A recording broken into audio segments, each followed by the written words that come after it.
I'm often asked what's the simplest way of understanding what responsible tourism is.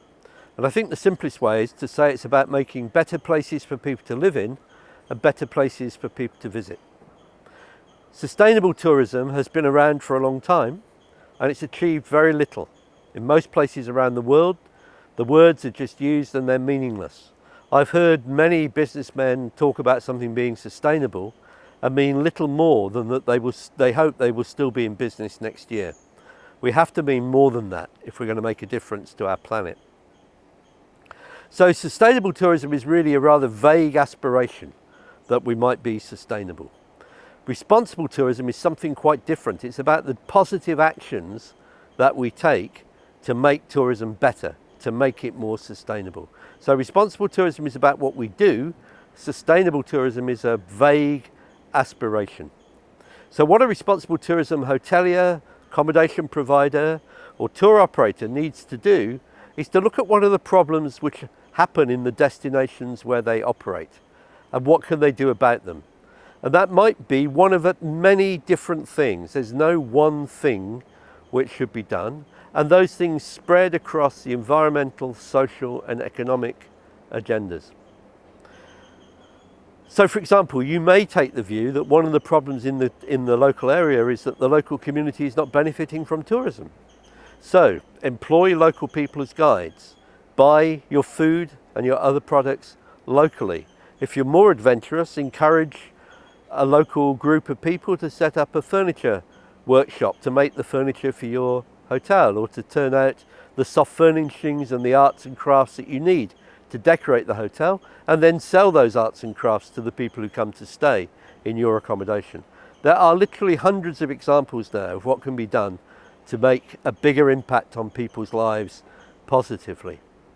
So what are the 7 principles of responsible tourism? The first is to do no harm, to minimize the environmental, social and economic negatives that you might have in a local community. The second is to do good.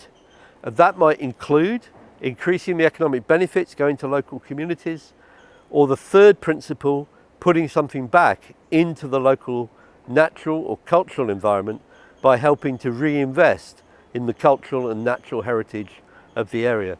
Where I'm standing now is an example of reinvesting in the natural heritage of the area by reforesting the area, and the house to my right is an example of reinvesting in the cultural heritage of the area.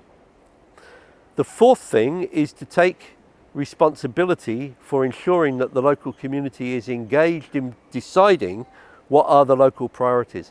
And Kerala is a good example of that. In Kerala in 2008, it was very clear that there were 2 primary priorities for responsible tourism. One was to clean up the waste associated with tourism, and the other was to improve the benefits going to local communities. And Kerala has been very successful in doing those 2 things. The next principle is that you need to create meaningful connections between the local people and the tourists.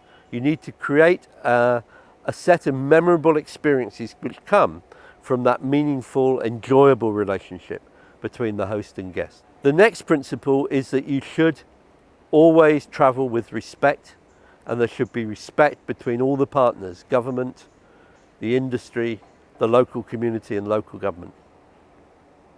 And the last principle is that we should try to make tourism fairer. We should try to include the disadvantaged, whether those people are disadvantaged by being differently abled or through having a lack of financial resources.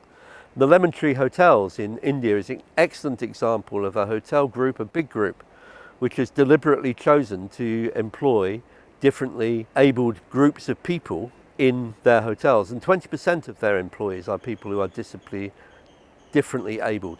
A really big achievement, and one that India should be very proud of. And finally, perhaps underlining all of this, is the point that there should be transparency about what you're doing. If you're claiming that you are being responsible, if you're claiming to be part of responsible tourism, you need to say what you're taking responsibility for, how you're doing it, and what the impact is.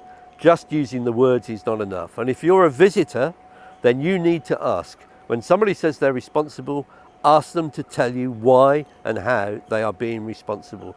Otherwise, it's very often little more than greenwashing.